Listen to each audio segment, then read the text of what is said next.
6월 16일 골로새서 23번째 모임을 시작하겠습니다. 제목은 그것들은 붙잡지도 말고 맛보지도 말고 만지지도 말라, 이런 제목을 가지고 교통하겠습니다. 2장 20절부터 23절까지입니다. 너희가 세상의 초등 학문에서 그리스도와 함께 죽었거늘 어찌하여 세상에 사는 것과 같이 규례에 순종하느냐. 곧 붙잡지도 말고 맛보지도 말고 만지지도 말라 하는 것이니 이 모든 것은 쓰는 대로 부패에 돌아가리라. 음, 그래서 너희가 그리스도와 함께 죽었거늘 어찌 사람의 명령과 가르침을 따르느냐, 이렇게 말하는 것 같습니다. 그리고 23절에는 이런 것들은 자의적 숭배와 겸손과 몸을 괴롭게 하는 데는 지혜 있는 것처럼 보이지만 오직 육체를 따르는 것을 금하는 데는 조금도 유익함이 없느니라, 이렇게 말을 하고 있습니다. 왜 이런 말을 하냐면은 사도 바울이 골로새 교회 내에 퍼지던 영지주의뿐만 아니라 율법주의, 금욕주의적 가르침에 대해서 어쩌면 이렇게 강하게 경고하는 것이죠. 맛보지도 말고 만지지도 말아라, 붙잡지도 말라, 이렇게 얘기하잖아요. 그렇게 얘기하면서 그리스도께서 주신 자유를 잊어버리지 말아라 하는 말입니다. 바울이 이렇게 말한 이유는 그런 것들은 다 세상의 초등학문이다, 이렇게 얘기하고 있어요. 그런 것들은 다 유치하고 인간적인 규례들이다. 그러니 이런 것들로 너희가 이미 받은 상을 잃지 않도록 조심해라, 이런 뜻이겠죠. 그래서 여기서 초등학문, 아주 이제 유치한 그런 학문이다. 그래서 그런 것들이 율법주의적 규례나 금욕주의, 또 헬라 철학의 원리들, 이런 것들을 얘기하고 있습니다. 그 나름대로 다 이유가 있고 고상한 것들이죠. 그러나 이런 것들이 바울의 눈에는 다 초등학문, 아주 유치한 것들로 이렇게 보이기 때문에 이렇게 이제 강한 어조로 얘기하고 있는 것이거든요. 그러니까 골로새 지역에는 교통의 요충지니까 많은 것들이 그 교회에 혼합되고 유입되고 있었어요. 유대 율법에 정결하게 하는 법, 정결법, 안식일 규정, 음식 제한과 몸을 억제함으로써 영적으로 뭐 더 높아진다고 믿는 금욕주의, 천사 숭배나 그리고 또 이제 비밀한 지식을 추구하는 영지주의적 요소들, 이런 것들이 이제 교회에 혼란을 주고 있었던 상황이거든요. 근데 이제 바울은 이런 것들이 세상적인 것들이다. 어, 그리스도와 함께 죽은 자들에게는 더 이상, 더 이상 그런 유치한 것들에 영향을 받을 수 없다, 이렇게 말하는 것이잖아요.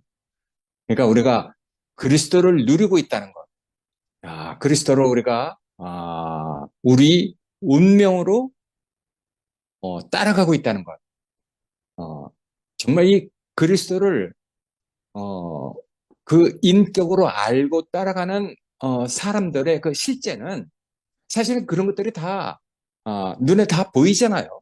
어, 안 보인다면은 그 그리스도를 따라가는 자기 자신을 다시 한번 돌아볼 필요도 있다고 생각합니다. 그러니까 그리스도를 우리가 따라간다면은, 정말 그리스도를 누린다면은 그런 것들에 우리가 뭐 흔들리겠어요. 네.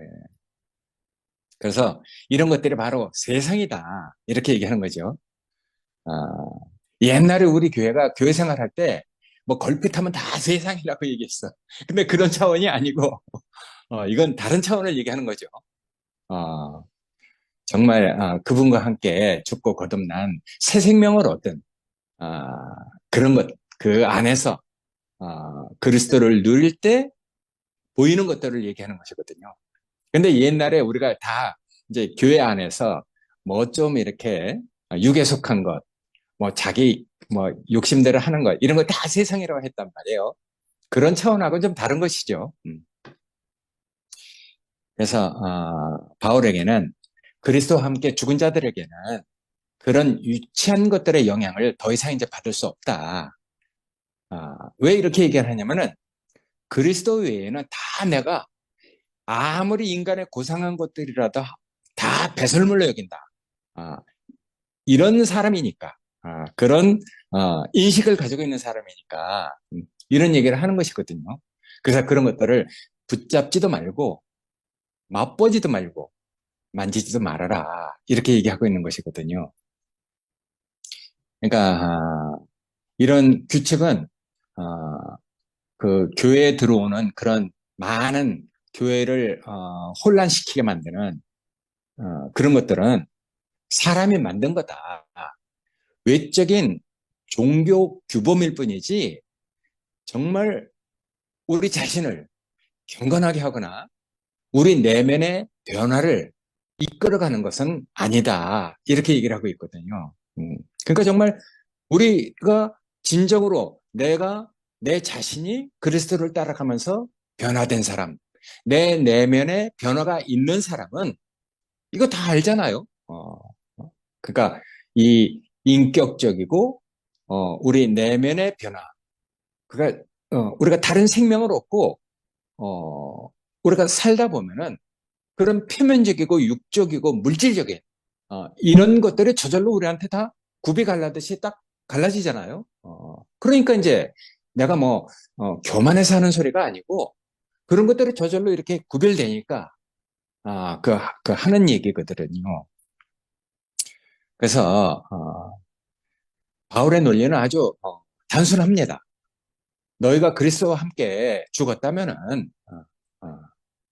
옛날의 그 방식들, 율법이나 인간적인 전통, 규제 이런 것들은 더 이상 너희를 지배하지 못한다. 우리가 어떻게 그런 것에 끌려가겠어요? 참되신 인격이 있는데 그 외적이고 허식적인 이런 것에 우리가 뭐 유혹받거나 끌려갈 수 없는 것이죠. 그래서 그런 것들은 너희 더 이상 너희를 지배하지 못한다. 너희 속 사람을 어떻게 할 수가 없는 것들이다. 이렇게 얘기하거든요. 우리가 다 옛날에 겉사람으로 살아봤기 때문에 우리 속 사람이 정말 인격이신 그리스도를 따라간다면은 겉사람과 속사람이 왜 구별이 안 되겠어요? 삶이 달라지잖아요. 인식이 달라지고 진정으로 내가 내면의 변화를 갖게 되죠. 그러니까 그런 것들을 확실히 알고 교회에 어떤 것들이 문제가 되는지 그걸 이제 그런 것들이 보이니까 왜 마치 아직 세상에 속한 사람들처럼 그런 것들에 순종을 하느냐 이렇게 이제 묻는 것이거든요. 그래서 바울은 그런 행동, 표면적인 이런 그 변화보다도 우리 정체성, 내가 그리스도 안에서 내 자신이 누군지, 내가 어떻게 사는 사람인지, 어, 그러니까 내 자신이 에, 그 뭐야, 하여튼 어떤 가치관을 가지고 사는지, 그러니까 이 정체성의 변화를 형제들한테 다시 한번 이렇게 상기되도록 얘기를 하고 있는 것이거든요. 너희는 이제 하늘에 속한 자다. 그리스도와 연합한 자이기 때문에 세상의 그 종교적 틀에 다시는 얽매일 필요가 없다. 이렇게 얘기를 하는 것이죠. 그래서 교회 그런 인간적인 어떤 것들을 가지고 교회를 흔들려고 하고 혼란스럽게 만드는 이런 것들은 사실은 뭐 경건한 것처럼 보이고 그런 규범이나 전통 이런 것들을 잘 지키면서 자랑하지만은 그러나 그 이유가 있어요. 그런 것들을 자랑하면서 영적으로는 자기네들이 더 우월한 자처럼, 더 뭐 앞선 자처럼 그렇게 이제 보이려고 하는 속셈이 있는 것이거든요. 근데 그 속으로는요, 그 다른 신자들, 다른 믿는 사람들을 업신여기고 있어요. 그래서 판단하거나 정죄를 합니다. 아, 그러니까 이런 오만한 것들을 가지고 겸손한 척하면서 많은 말들 하지만은 속셈은 하나님의 권위를 부정하게 만들고 오히려 자기네들이 더 영적으로 우월한 자들이니까 자기네들을 따르라, 자기네들을 섬겨주길 원하는 이런 속셈이 그 안에 깔려 있는 것이거든요. 음. 그러니까 우리가 말을 들어보면 알죠. 말을 들어보면 결국 그 사람 속셈이, 속내가 무엇을 이렇게 그 얘기하고 있는지 말을 자세히 들어보면 다 알죠. 그래서 바울은 이런 말을 하고 있는데, 바울이 그런 말을 하는 것이 그 당시 뭐 성경 또 골로새 교회만 하는 말이 아니잖아요. 늘 사람이 살아가는데 늘 사람은 그런 환경 속에 노출될 수 있으니까요. 음, 그래서 그게 골로새 교회만 향해서 말하는 게 아니라 오늘날에도 많은 사람들이 그렇게 살고 있으니까 오늘날에도 말씀하는 말씀이죠. 그래서 외형적으로 경건하거나 어떤 규칙이나 형식을, 그리고 어떤 전통을 잘 따르는 것처럼 그렇게 말하고 거기에 집착하도록 만들거나, 또는 정말 더 영적인 어떤 것을 누리기 위해서 금욕하거나 아니면은 신비주의적 이런 체험을 얘기하는 사람들은 다 사실은 그런 속내가 있는 것이죠. 근데 그런 사람들의 말을 자세히 들어보면은 결국 내가 너희보다 낫다, 영적 우월감을 가지고 있는 것이거든요. 그러니까 우리가 교통을 할 때는 눈높이에서 형제와 형제로 이렇게 교통을 해야지, 내가 조금이라도 더 많이 안다, 내가 너 뭐 영적으로 더 앞선다, 이렇게 그 이제 어떤 우월감을 가지고 교통을 하면은 교통이 잘 안 되죠. 그래서 바울이 우리에게도 그렇게 얘기합니다. 그리스도 안에 있는 너희는 이미 죽고 새롭게 되었으니까 더 이상 인간의 그 종교적 틀에는 스스로 가두지 마라. 그렇게 할 필요가 없다. 이렇게 얘기하고 있는 것이거든요. 그래서 이제 바울은 그런 예로 많은 다른 성경에서도 얘기하고 있어요. 이 율법을 갖다가 원수된 것, 곧 의문에 속한 계명의 율법을 주님께서 폐하셨으니까, 그리고 또 그것을 폐할 때 이방인과 유대인, 도저히 만날 수 없는 그 사람을 이 자기 안에서 그 담을 헐고 그런 것들을 폐해서 새 한 사람을 지었다. 그리고 이 새 한 사람은 하나님과 형제들 모두에게 다 화평하는 사람이다. 이런 얘기를 하는 것이거든요. 그래서 이제 바울은 그런 율법을 갖다가 의문율법이라고까지 얘기를 하잖아요. 의문이라는 말은 뭐 그 어원이 그리스어 그 도그마타 거기서 나온 말인데, 명령, 규정, 조례 이런 뜻을 얘기하거든요. 성경에서 이 도그마라는 것을 번역할 때 사용된 한자 의문은 의심할 의자가 아닙니다. 예식의 그럴 문입니다. 그래서 이는 의식적인 종교 규칙, 제도적 율법 이런 것을 뜻하는 고전 한문 표기죠. 근데 그런 것들을 한국어 표기해서 의문이라고 하면은, 옛날에는 이제 한문을 알았기 때문에 예, 그걸 우리가 다 이해를 하는데 요새는 한문을 잘 안 쓰잖아요. 그래서 대부분 뭐 의심할 의, 의심할 의, 영어로는 뭐 question, something 아니면은 저 뭐 puzzling 이런 뜻으로 그 이해를 하고 있단 말이에요. 그래서 뭐 수수께끼, 이해가 어려운 문제 이렇게 이제 잘못 그 이해할 수도 있는데 전혀 그런 뜻이 아니죠.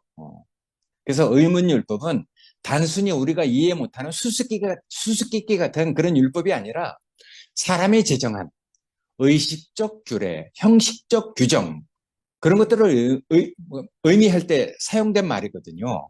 그래서 외적인 형식, 제사 규례, 음식법, 절기 등 인간 행위의 그 중심으로 만들어낸 어떤 규정들을 얘기할 때 그걸 의문이라고 했거든요. 그러니까 예식의를 쓴 것이죠.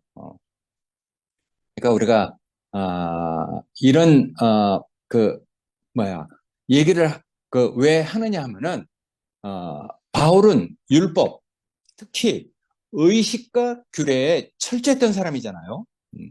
근데 어떻게 그런 것들을 사람이 만들어낸 인간 행위의 그 중심이다. 어? 중심적인 행동들이다. 이렇게까지 얘기를 하고 그런 것들을 폐해버렸다. 이렇게까지 얘기를 했겠어요. 그 이유는 그리스도를 만났기 때문에 그렇거든요.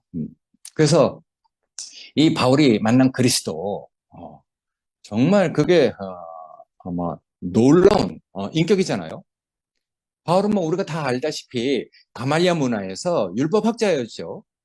그래서 바리사 출신으로 당시 유대 율법과 조상들의 그 구전과 전통에 엄격했던 사람이 있잖아요. 그리고 거기에 정말 열정적으로 헌신했던 사람이에요. 아주 반듯한 사람이죠.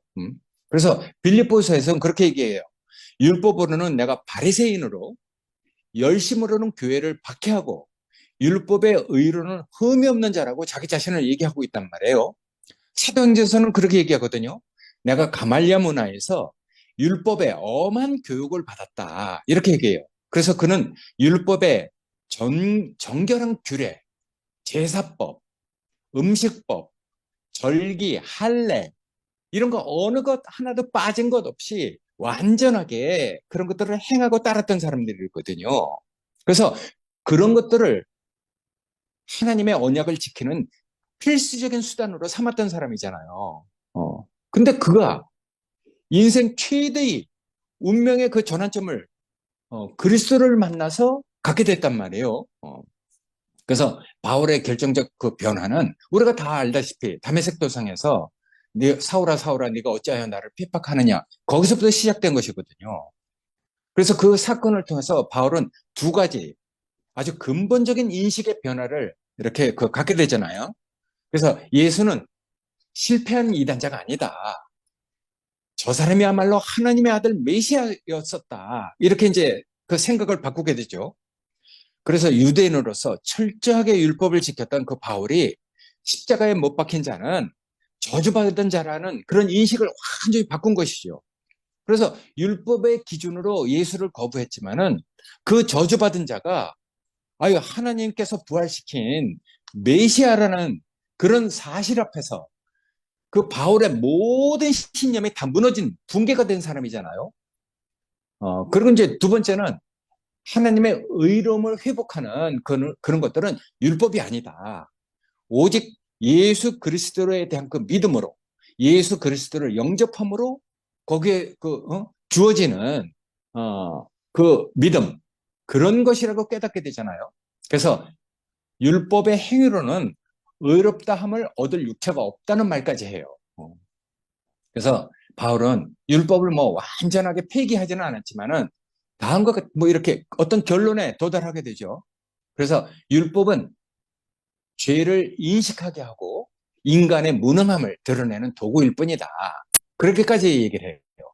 그래서 로마서에서는 우리가 먼저도 한번 얘기했잖아요.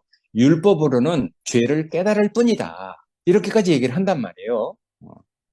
그래서 이제 바울은 이런 모든 의식이나 규례나 형식 이런 건 그리스도 안에서 실질적으로 그 인격으로 완성되었다. 이렇게 얘기를 하거든요.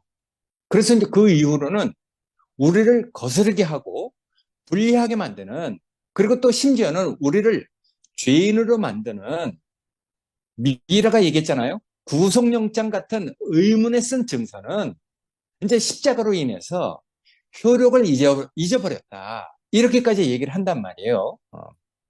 그래서 바울은 그걸 다 이렇게 이해하고 나서 이 율법은 이제 우리 영식이 형제가 얘기하는 것처럼 사랑이다. 이웃 사랑이다. 이는 성령으로 이루어진다. 이렇게까지 말하잖아요. 그래서 온 율법은 내 이웃 사랑하기를 내 자신같이 하라. 이 한 말씀에 다 이루어졌다. 이렇게까지 얘기를 한단 말이에요.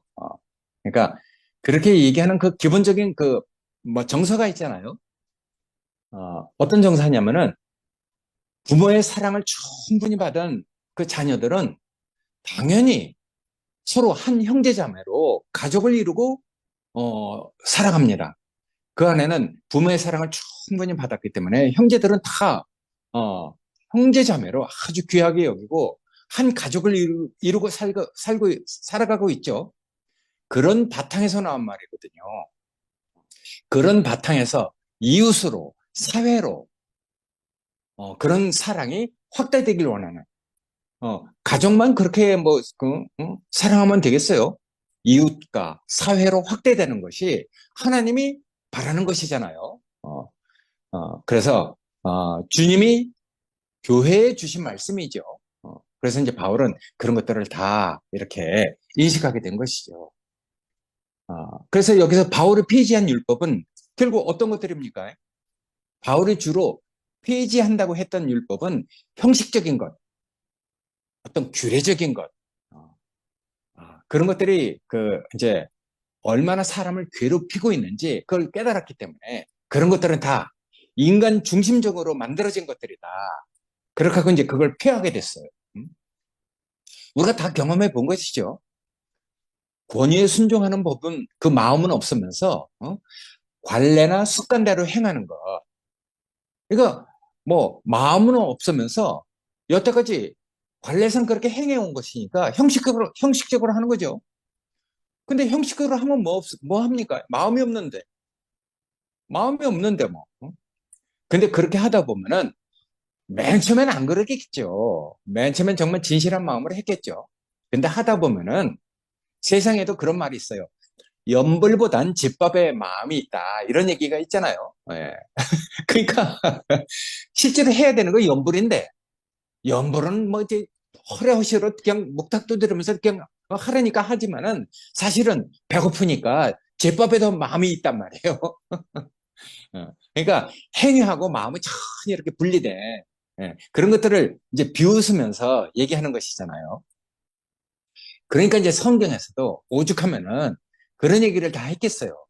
순종이 제사보다 낫다. 이런 얘기를 하는 것이거든요. 제사는 아무리 잘 드리면 뭐 합니까? 순종하는 마음이 없는데, 뭐. 권위에 복종하는 마음이 없는데. 예.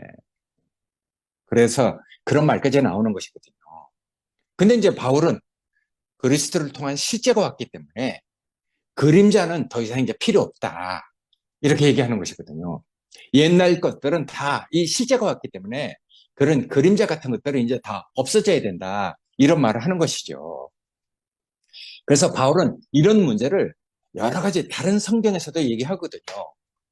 먹고 마시는 것이나 절기나 초하루, 안식일로 인해서 누구든지 너희를 판단하지 못하게 해라. 이렇게 얘기를 해요. 유대인들한테 그런 것들이 얼마나 중요합니까? 근데 그런 것들로 너희가 더 이상 비난받지 않도록 너희가 잘 살아라 이런 말이거든요. 그런 것들은 장래일의 그림자다. 너희는 교회가 된 너희는 그리스도의 것이다. 이거 우리가 먼저 이렇게 교통하는 내용이잖아요. 음. 에베소서는 또 그렇게 얘기를 해요. 자기 육체로 법조문으로 만든 계명의 율법을 폐했다. 이런 거 얘기하잖아요. 히브리서에는 또 그런 얘기를 해요. 율법은 장차 오는 좋은 일의 그림자다. 근데 진짜 좋은 게 오면은 그림자는 싹 없어지는 거죠. 그래서 그런 것들은 참 형상이 아니다. 이렇게 얘기를 하잖아요. 참 실제 보면은 그런 이제 그림자 같은 형상은 없어지는 거죠. 그래서 바울이 이 율법의 의식과 규례를 폐지했다고 믿게 된 것은 단순한 신앙적 사변 그런 것이 아니고 부활하신 예수 그리스도와 인격적인 만남이 있었기 때문에 이런 얘기를 하는 것이거든요. 그건 실제이신 예수, 정말 온전한 정말 그 인격을 만난 것이죠.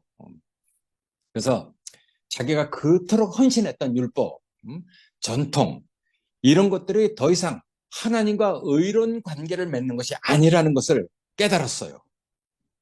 그래서 바울은 하나님이 주신 그 율법까지라도 헛된 것이 아니구나. 그리스도 안에서 이런 모든 것이 이미 완성된 것이구나. 이렇게 얘기했거든요.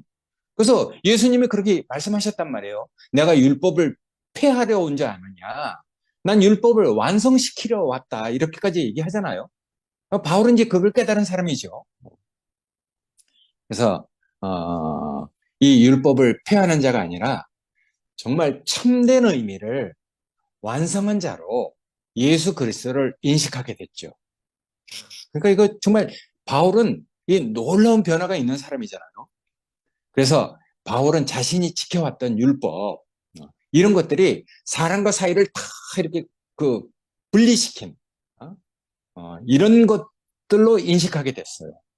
그래서 율법을 가지고 있는 유대인들이 이방인들을 완전히 사람 취급 안 했잖아요. 저 율법도 없는 뭐 이런 말 해서 좀 죄송하지만 개 돼지만도 못한 것들 이렇게까지 여겼단 말이에요. 완전 이방인은 사람 취급 안 했죠. 자기네만 하나님이 특별하게 선택한 선민으로 율법이 있는 민족으로 아주 영적인 우월감을 가지고 이방인을 갖다가 아주 사람 취급 안 한 저 율법도 없는 것들 이방인들 완전 그 사람 취급 안 했거든요. 그러니까 율법이 그 온전한 원래의 기능을 잃어버린 것이죠. 아까 이웃사랑하기를 내 몸 사랑하기를 하라. 이 한마디 강령 안에 모든 율법이 다 이루어졌다고 얘기하잖아요. 근데 이 율법의 그 참된 의미를 모르니까 율법을 가지고 사람과 사람을 다 갈라놓고 어떤 소사이어스 포지션 계층이 있는 그래서 자기는 우월한 사람 저것들은 율법도 없는 하등 민족 막 이렇게 얘기했던 것이죠. 옛날 백인들이 흑인들을 그렇게 여겼거든요. 노예로 이렇게 그 잡아다면서 막 사고팔고 하면서 사람 취급 안 했어요. 말을 할 줄 아는 동물 이렇게 여겼어요. 야, 근데 똑같은 사람인데 말을 할 줄 아는 동물로 여겼다니까 흑인들을. 그러니까 이제 노예로 사고팔고 한 것이죠. 그러니까 유대인과 이방인을 나누는 가장 큰 장벽, 이 율법, 그 할례나 음식법 이런 것들은 뭐 나쁜 것들이 아니잖아요.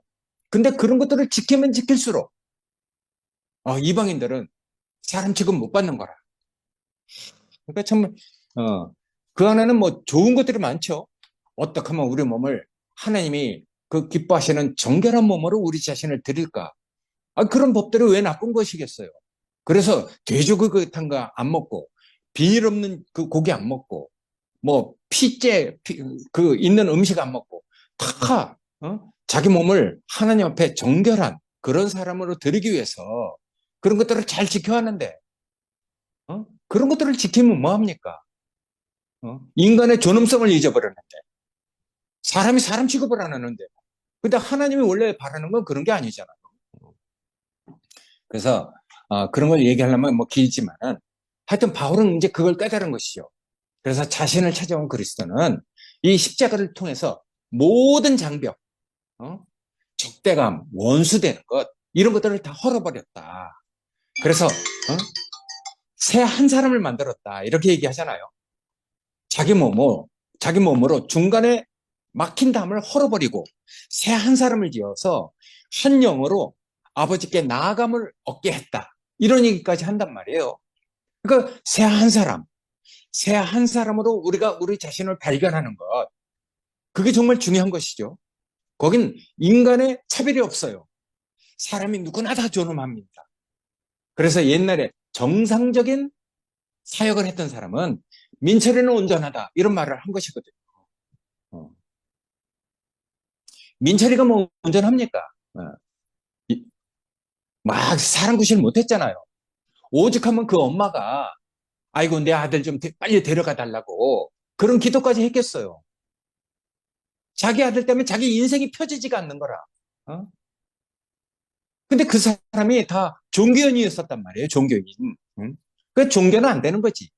근데 우리 교회 와서 민철이가 온전하다는 말을 듣고 이 순례자매가 변했잖아요. 근데 이제 그게 끝까지 변해야 되는데 중간에 이렇게 뭔가 이렇게 일이 있어갖고 이게 그 생명이 더 뭐 하여튼 잘하겠죠. 우리가 뭐 판단할 건 아니지만은 하여튼 그런 일이 있었단 말이에요. 그때 이제 우리가 볼 때 우리 시각을 다 바꿔주신 분이잖아요. 민철이나 내가 다 똑같은 사람이구나. 그래서 뭐 네가 어쩔 수 없이 살았다.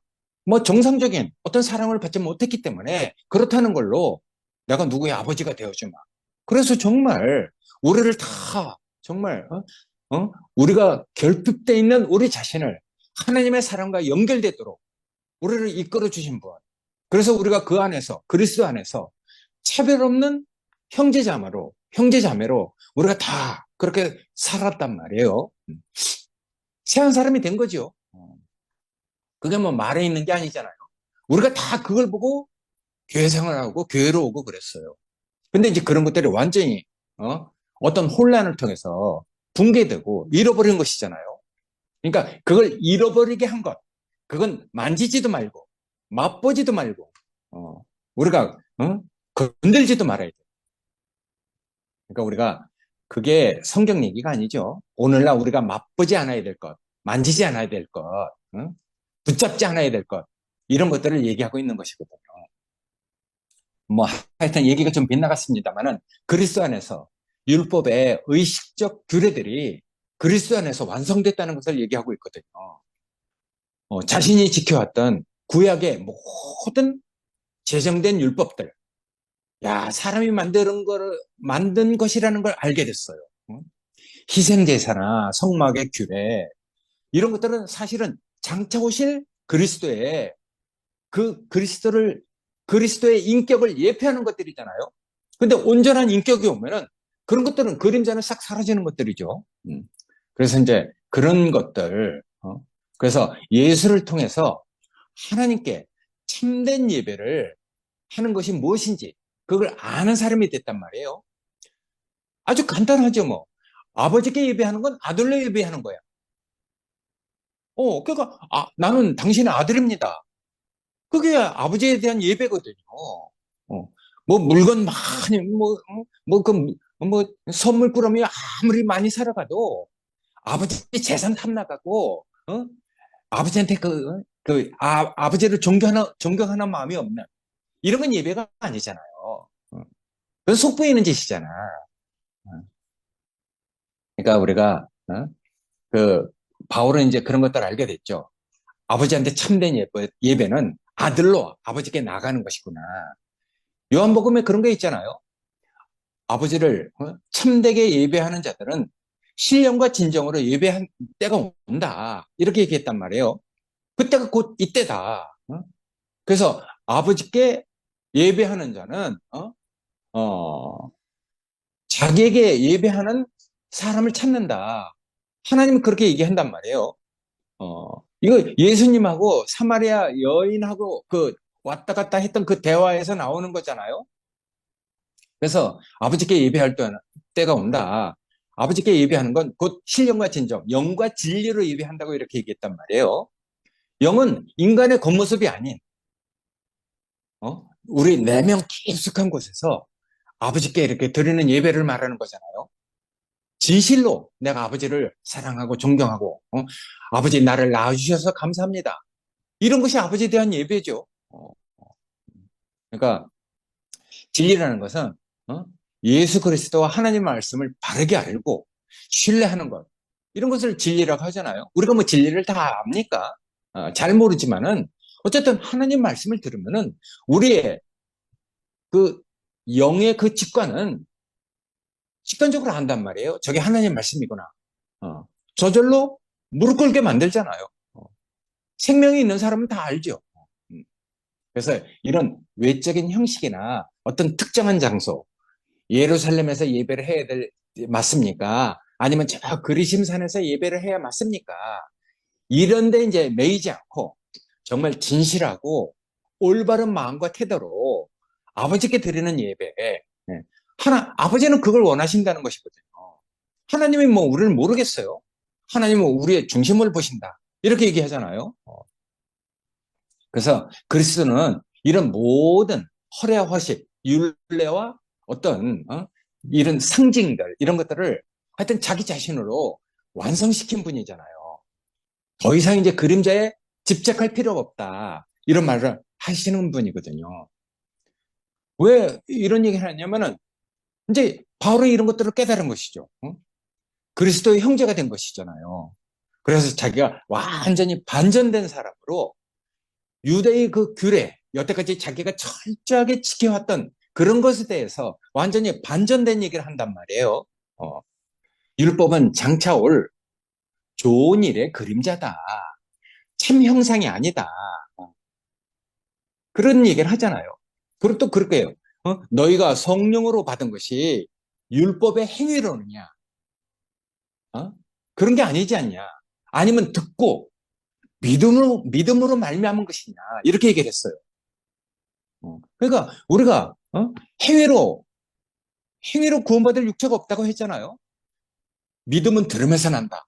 하나님의 말씀을 들으면은 저절로 우리의 그 영은 뭔가를 깨닫는 것이죠. 그래서 안 보이는 것을 마치 본 것처럼, 없는 것을 마치 있는 것처럼 증거하는 다른 세계로 우리를 확 옮겨가지잖아요. 우리가 땅에서 살지만은 하늘의 시민권을 가진, 예. 그래서 우리가 다른 사람으로 살게 된단 말이에요. 그게 참 놀라운 일이죠. 그래서 우리가 예수를 믿는 믿음으로 시작했는데 왜 다시 율법으로 돌아가려고 하느냐? 이런 얘기 하는 것이거든요. 얼마나 안타깝겠어요. 그죠? 예. 우리 지영이도 안 돌아가는데. 그래서 이제 아마 꾸짖듯이 얘기하는 것이거든요.